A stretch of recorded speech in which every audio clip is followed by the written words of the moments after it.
This is Make It Plain. Make It Plain. MIP With Masamela Matfumo. Mark Thompson. Make It Plain. Get woke. Folks, we're live here at the Democratic National Convention 2024 and have our brother here with us, Mandela Barnes. Oh, man. What's up, man? Good to see you, man. I'm blessed. Good to see you too. Thank you for stopping me. This is an historic occasion, isn't it? Oh, for sure. It is, and we weren't expecting it. That's the other part about it. We don't usually get a lot of good surprises. Right. That's true. That's true. You know, this is a new one for us. So tell us your capacity. You a delegate or? No, I'm actually not a delegate. So I, in Wisconsin, I'm leading a group called Power to the Polls Wisconsin.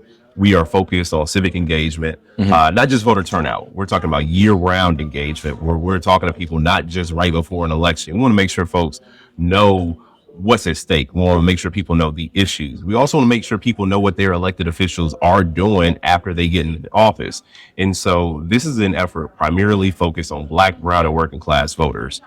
In the city of Milwaukee, we have a large Black voting bloc that needs to be engaged. And you saw last cycle in 22, pretty significant decline in Black voter participation since 2018. I dealt with that myself. Yeah. And, you know, Your race was in 22. my race was in 22. That's right. And so I had a couple options. I could sit and complain about it, could be mad, go take my ball and go home. But I decided to stay in the game, get involved, engage, and try to change this. Good. To make sure that we are doing the work. Because when Black participation is low, I will say that the end result is benefit to the Black community because people end up being in office who don't serve Black interests. And so making sure that we have an informed electorate so people aren't saying, oh, well, you know, this hasn't been happening, that hasn't been happening. What's the point of me voting? We want to make sure people do know the reason to vote and the things that have been happening there. And if things haven't been going right, how to organize to change that. So when you ran, was that unanticipated? Was it shocking to you all that the Black voter participation was going to go down or that it went down? So, you know, we, again, you work for, you know, to drive up the turnout, right? Like we had to organize it happening. We spent money. We showed up, right? Like I'm a product of the city. I was born in Milwaukee. I'm a product of Milwaukee Public Schools. Yeah, right. This is my community. So, you know, of course, there's like a little bit of frustration there. But like, again, I can't be mad at somebody because they decided not to vote. You got to look inward. And that's what people refuse to do so often is to look inward and think about, what could I have done differently? How could I have fixed this? How could I have better prepared for this moment? And that is a part of my journey right now is trying to solve this problem so that we don't have these super close elections, we lose by just a little bit because people felt like they didn't have a reason to show up to vote. I agree. We can't get mad about it, but something's up. Something's always up. We've been riding these Ubers. Yeah. Talking to young sisters and brothers. That's one of the best organizing tools. But listening. I'm not into voting. I don't have time. Yep. Something we got to do something about that because people aren't even saying as much anymore. Yep. What difference it even makes for them to vote. Right. You know, and I'm here in Illinois now, and I'm hearing that here now. I may go other places may not hear that as much, but we got to help folks understand why it's important to be interested. So I said to a sister yesterday she has 3 small children. Okay. I don't really vote. She said last time she voted for Obama. And so, sister, let me just make a suggestion. I need you to vote in November so you can tell your kids that you voted for the first Black male president and you also voted for the first Black woman president. And when I said that to her, she was like, oh yeah, that's probably right. I mean, because I didn't have a whole lot of time. Right. I didn't get a whole lot of policy. Yeah. But I was like, you need to be able to do that. I think I kind of won her over with that. I hope you did. That's the other thing. Mandela, folks, everybody I've talked to, they don't watch the news. They don't watch the news. A lot of folks aren't even watching the news. They're getting their information from some unrivable sources. That's right. Unreliable sources. That's right. So this is a somewhat of a more monumental task than I think we realize. Because I think a lot of times we go into it and say, well, this is going to affect you and this is going to affect. Before you can get to that, you have to give people, to see why it's important just to follow what's going on, at least, so you can be self-informed about what's going on. But I mean, how do we deal with that? It takes a whole lot, man. It takes showing up to places, or one, figuring out where people are getting their information from, because and there are some nefarious actors also. Oh, yeah, we know that. There are some people out there who just could not be concerned or are concerned with money more than anything else. And so their information that they're providing to people is going to be completely harmful to them because they're serving their own self-interest and only their self-interest. So with that being said, it's not like we have to reinvent the wheel. I got my start in organizing 2008, 16 years later doing the same exact thing. And so being able to knock on somebody's door, being able to not just do that part, but to meet somebody where they are. People talk about this barbershop strategy and whether it's played out or not. I think it's important for people to show, but it's how you show up at that barbershop. Yeah. If you just going there for the photo op saying, hey, yeah, we're supporting Black businesses, that's not going to get it done. Yeah. If you are there a part of the conversation, have people who can be a part of the conversation, that's what helps. But also being able to back it up with facts. And elected leaders, once they get into office, have a responsibility to be more responsive. And sometimes we have folks that just aren't really that responsive, and it makes people lose trust and faith in government. What do you say when the sisters and brothers say to you, well, they're not doing anything for me anyway. Politicians aren't doing anything. So what do you say? Yeah, what my Congresswoman Gwen Moore says is that for people that say they don't do politics, she tells them, well, politics will do you. That's right. That's real. No, that's real talk. And that's what happens. So help us understand. I mean, I think we do, but I want to hear from your mouth, because Mandela's there in Wisconsin. That's a state that we have to win. We got to win. And it sounds like you're suggesting we can infer if Black turnout in what is supposed to be in Wisconsin, we don't win that state. We don't win the state if Black turnout isn't where it should be. And is that turnout in Wisconsin, I don't know all the demographics of the state, that turnout is primarily in Milwaukee. Yeah. But how far outside of Milwaukee is that too? How big is the Black vote? So there's a growing population in Green Bay. In Racine, there's a population. Kenosha, a little bit of Madison as well. Beloit, that's primarily where it's concentrated now. There's Somali population in northwestern Wisconsin. Is that right? As well, yep. Okay. And they vote? Yeah. So now is you doing what you're doing, is the party and other resources making the investment in Wisconsin that needs to be made? Yeah, so we are seeing investment. So my organization I lead is called Power to the Polls, Wisconsin. We are scaling up the largest Black, brown, working class voter outreach program ever in the state. We are well on our way to doing that. And one thing I'll say about the strength of that program, again, is the trusted messengers, the organizers that come directly from the community where they're knocking on the doors. And I'm proud of that work because it hasn't been done that way. And if it doesn't happen, we don't win. It's kind of, you kind of picking up what Stacey did. Really? She had a good model. Yeah, a real solid model. Folks, just because folks don't win something, don't mean they can't still work. Right. Folks still need to do this work. It's worth replicating. Yep. Yeah. So that's important. Well, brother, good luck on that. Thank you. And how can people find out more about Power to the Polls Wisconsin? Get involved with? Yep. You can go to powertothepolls.wi.org.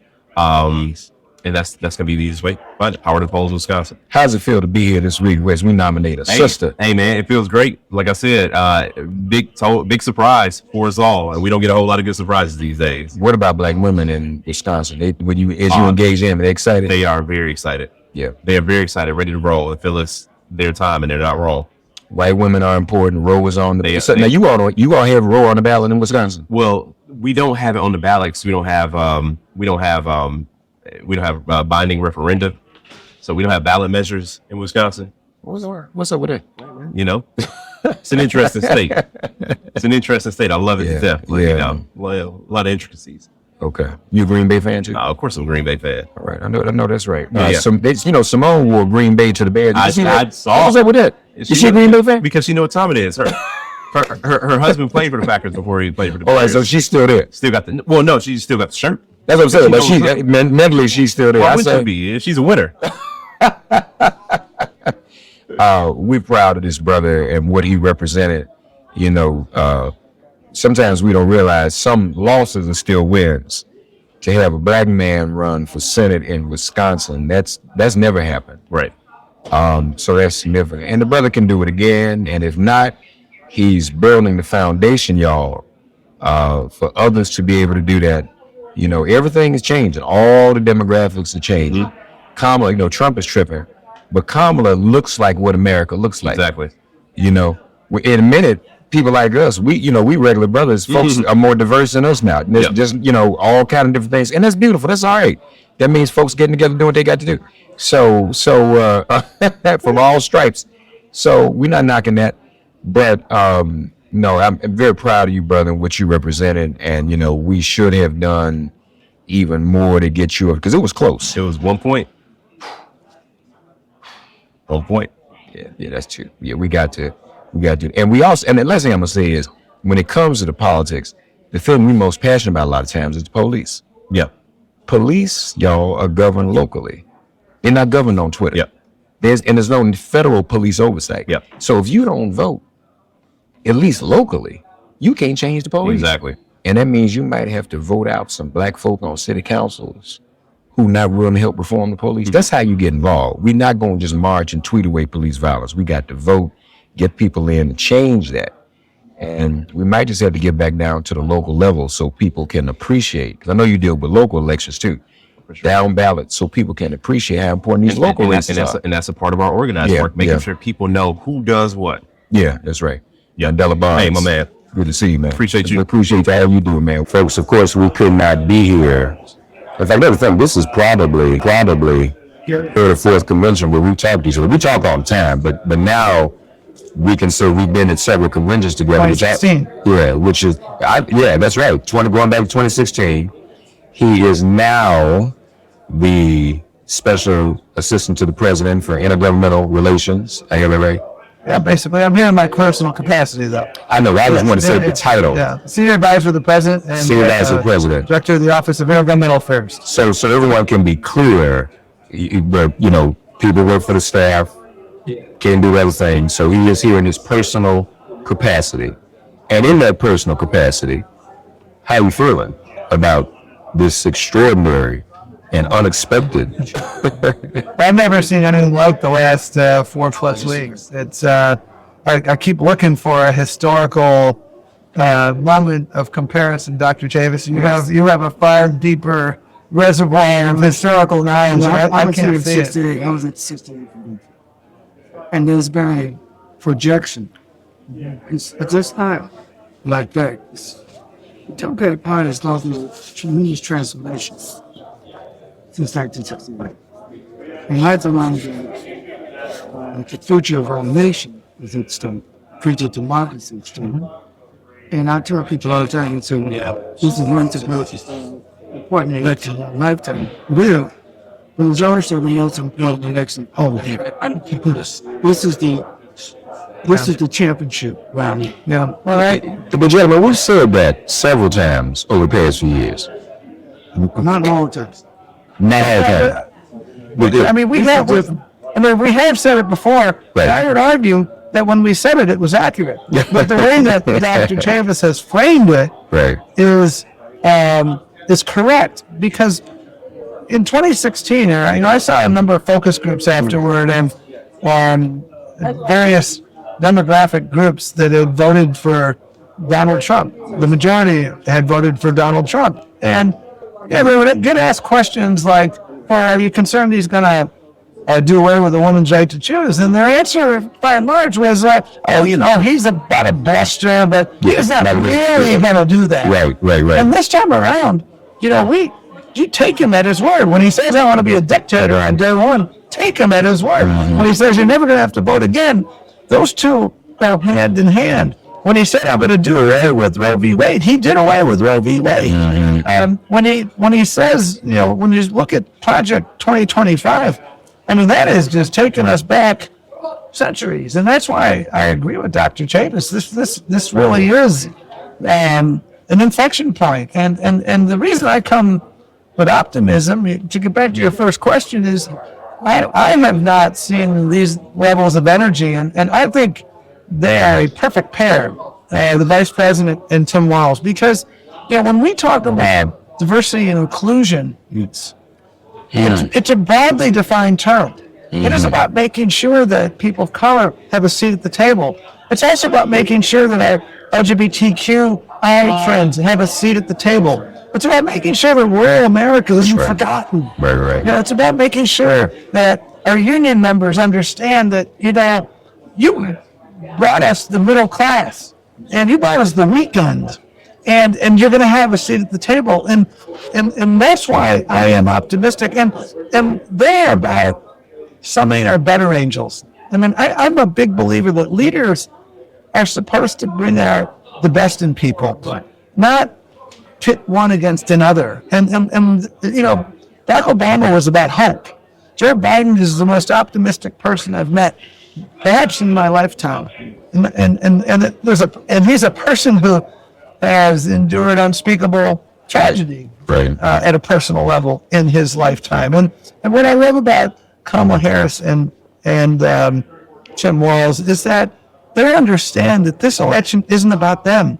When President Biden stepped aside, he understood it. And he said, this is about you, it's not about me. And if I have become a distraction, then I need to move out of the way. And could you imagine, you know, Donald Trump saying, well, you know, look for a guy need to move aside. They're talking about how we can help you, the American people. How can we help you, regardless of where your zip code is, regardless of whom you may love, regardless of whom you worship, regardless of whether you were born here or born somewhere else. This is the American fabric, and we want to bring everyone together. I think that's a really optimistic message, but it's also a fundamentally American message. That's what Dr. King was talking about when you know, he was preaching, and that's really who we are. And I'm sick and tired of people pitting groups against each other. And you know, if you blow out your neighbor's candle, you know, doesn't make your candle shine any brighter. Now, that's what my faith teaches me. That's what my parents taught me, and I really think that's what the Democratic Party has taught me. Yeah. No, this has been an incredible experience. Can you liberty to say a little bit more about the legacy of Joe Biden? What he did do was quite historic. As a matter of fact, we were just joking with Congressman Ivan and others, and we've been talking about this. You saw Patrick Mahomes behind the back pass? Mm-hmm. That's kind of what Biden did when he passed to the Kamala. Yeah, I mean, the moments of gravest crisis, if you look back, let's just look back, you know, the last 125 years or so. The moments of gravest crisis have been the moments of greatest opportunity. Mm-hmm. I know that sounds contradictory, but let's just take 2 decades. Mm-hmm. The 30s and the 60s. You know, I had the privilege, as you know, because we talked all the time, of enforcing civil rights laws at the Justice Department, the first term of Obama, and then enforcing labor laws, second term. Now, and this is a slight overstatement, so I know listeners will call me out, and I already conceded it's a slight overstatement. But by and large, the laws we enforced in the Civil Rights Division, whereas they were a product of the 60s, you know, the Civil Rights Act of 64, the Voting Rights Act, the housing act, you know, 9 bills or so out here, Dr. King. And the laws we enforced at the Labor Department, you know, were, oh, by the way, don't forget Medicare and Medicaid, which are civil rights laws. Yeah, right. And, you know, you look at the Labor Department, and, you know, the laws that we enforced there were, by and large, again, slight overstatement, you know, the Fair Labor Standards Act, minimum wage, and occupational safety and health, Social Security. You know, the 30s and the 60s, I would argue, were the 2 most tumultuous decades of the 20th century. And they were the 2 decades where we made the most transformational change. And Joe Biden, I know that was a long-winded answer to your question, but Joe Biden is going to go down in history in a similar vein, because we have done more stuff, big things, infrastructure, you know, climate change, you know, putting people back to work, healthcare, insourcing. I mean, he's done more in 3.5 years than people do in a lifetime. We don't have infrastructure week like Trump talked about. We got infrastructure decades to come because, frankly, we've just begun those investments. So history is going to look very kindly on Joe Biden because he got stuff done for people. That's But right. he's still getting stuff done. And he's still getting Just got stuff. them houses raised from Russia. No Right. one could have done that. Right, right. I just want to say that we're all looking forward to this speech tonight. Because I don't think it's going to be a farewell speech. I think it's going to be a speech about his engagement, his support of the vice president. Yeah. But I just think that it's important that the current president of the United States has said to America, Kamala Harris, Yeah, is the person that you go back to the White House. yeah. And that's, so to me, President Biden put nation first. Yeah. Well, he has That's to. the first. Well, he's been making history for a while here. Who he put on the Supreme Court. That's right. And he's gonna make a little more history here. That's right. That's right. That's right. No, this is important. Some of our friends are saying that some of us are still a little too euphoric about this, and we gotta be with James Carville in particular. This is great, but we're too euphoric. We gotta come back to reality. This is still gonna be a tough fight. What are your thoughts, Tom, about the fight we're in? It looks like the numbers are looking better. I'm talking about the math. It looks a little better. I think we're in pretty good shape. Every day we get new numbers that show there's a significant shift. And not only that, people may not have believed it. There was a segment of the population, a large segment, said we didn't want two elderly people. Now overnight, and Trump played on that, now overnight, he's become the elderly person, and everybody shifted to Kamala, which proves maybe they meant what they said, that, folks they wanted something newer and fresher. But how you feeling confident about the numbers? This is going to be a close election. So, we have to understand this is a divided nation right now, and Okay. we need uniters. Kamala Harris and Tim Walz are uniters.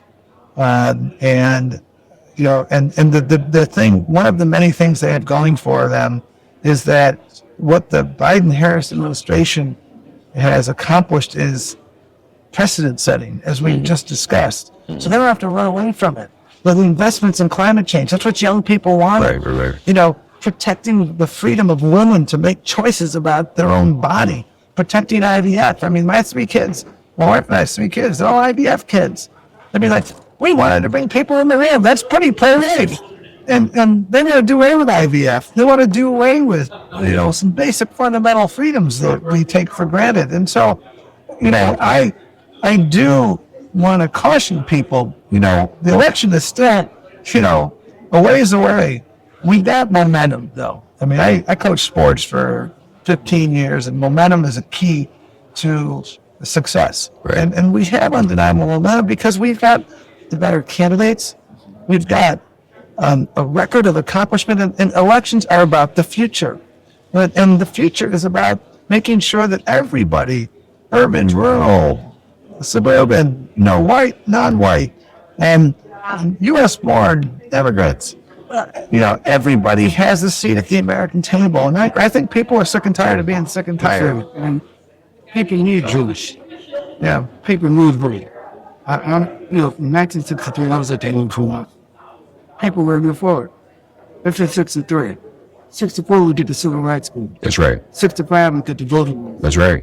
68, we did the Kept criminal it going. So, to me, yes, we can't take everything for granted. But to me, where's the yearnings of people assuming civic responsibility once again?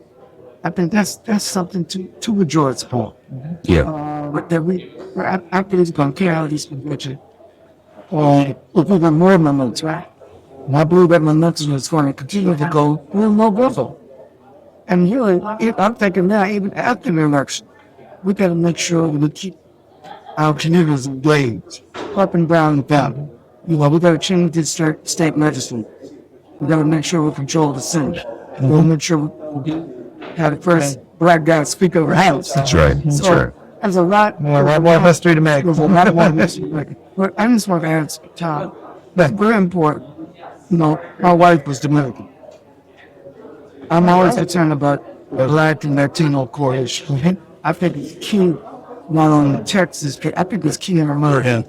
Can you share how you think Latino and women of coming out to vote? So that's a great question. I was in the Dominican Republic last week. We're going to be swearing in the recently reelected president, Abinader. I think what I love about Kamala Harris and Tim Walz is they understand how to build coalitions and the importance of coalition building. And I've done a lot of work. Mark and I, most of our conversations are about civil rights and labor. Right. And we understand, and I think the American people at a very basic level understand that when we are working together, that's what Trump wants to pit. He's right. He's very. By the way, there's nothing subtle. Like the immigrants are coming and they're taking your job. Right. And he wants to. It's not just he wants to pit immigrants against white folks. He wants to pit immigrants against black folk and Native American. And we're not allowing that to happen. I mean, we won in 2020. You look at states like Wisconsin, okay, where did very, very well with the black vote in Wisconsin. And there were about 100,000 Latinos who voted in Wisconsin. We won 75% of that vote. That's a 50,000 vote margin. Mm-hmm. What did we win Wisconsin by? 20,000 votes. Every single member of the coalition, and that's why they're actively talking to communities of color, whether it's the black community in Wisconsin, the Latino community, AOPI community, the Hmong community in central Wisconsin is a sizable community. And they are solidly Democratic. Right. I was just with them recently, and they sacrificed so much. The folks who understand the history of the Hmong community and coming to the United States, they were protecting us at their peril in the Vietnam War, and many lost their lives. And they came to their adopted country, and they have become politically active. And so I bring this up because their listeners, when we build coalitions, that's what Dr. King was about. It wasn't just about organizing black and brown voters, it was about organizing sanitation workers, white, black, and everyone. A lot of community was inclusive. Absolutely. It was not exclusive. No, and so, that's what we have to understand the divide and conquer strategy of the other side, because they do want you to think that you get ahead only at the expense of someone else. That's right. That's not who we are. That's right. I know you got to go. Yeah. But I just put this out there, and I want to be very careful not to cross the line in terms of rules. But are you concerned, and are your rules beginning to turn as some others are, in terms of, you mentioned this being close. There's speculation that they're going to try to pull a little fast one in a couple of states with some electors, try to get this into the Supreme Court. We're on the floor of the House. I mean, it's minds like yours that are probably going to be called upon to help. It's not with that kind of stuff. We absolutely have to be prepared for that because they haven't been settled. Yeah. They haven't conceded the election 4 years ago. Right. And, he's already laying a foundation. Well, Joe Biden got dethroned, and that's somehow illegitimate. And so this election isn't illegitimate. I mean, he can never acknowledge defeat. Yeah. And that's unfortunate. And that's why folks need to get out there and vote and make sure you get your neighbor who's eligible to vote and neighbor's neighbor. Because one of the best ways to put an end or to begin the process of putting an end to Trumpism is to win and win as heavily as possible. Tom Perez here in his personal capacity, but long-time servant in the civil rights community, in the labor community, both within government and outside of government as well. And he is a treasure and a very important soldier on the battlefield for us all. And he mentioned we talk about civil rights and labor rights. Like we also talk about baseball too. So that's our passion. Even though he's a Red Sox man, This is a very demonstration of how coming together. Well, we can come diversity, together. beloved community. A Yankee fan and a Red Sox fan can have a genuine affection for each other. And we can do any darn thing in this country. Anything is possible. Love you, man. Thanks for coming to see us as always. You have a great week, man. And congratulations. Thank you, Doctor. It's always an honor to see you. Thank you for all you've done throughout your life. Thank you. Thanks for getting woke and listening to Make It Plain. As always, perform an act of kindness on behalf of an elder or young person. Write a letter to a sister or brother who just so happens to find her or himself incarcerated.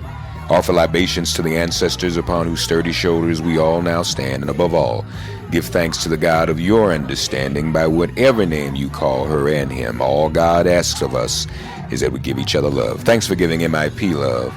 And please remember to subscribe and give us a 5-star rating. If all hearts and minds are clear, it has been made plain.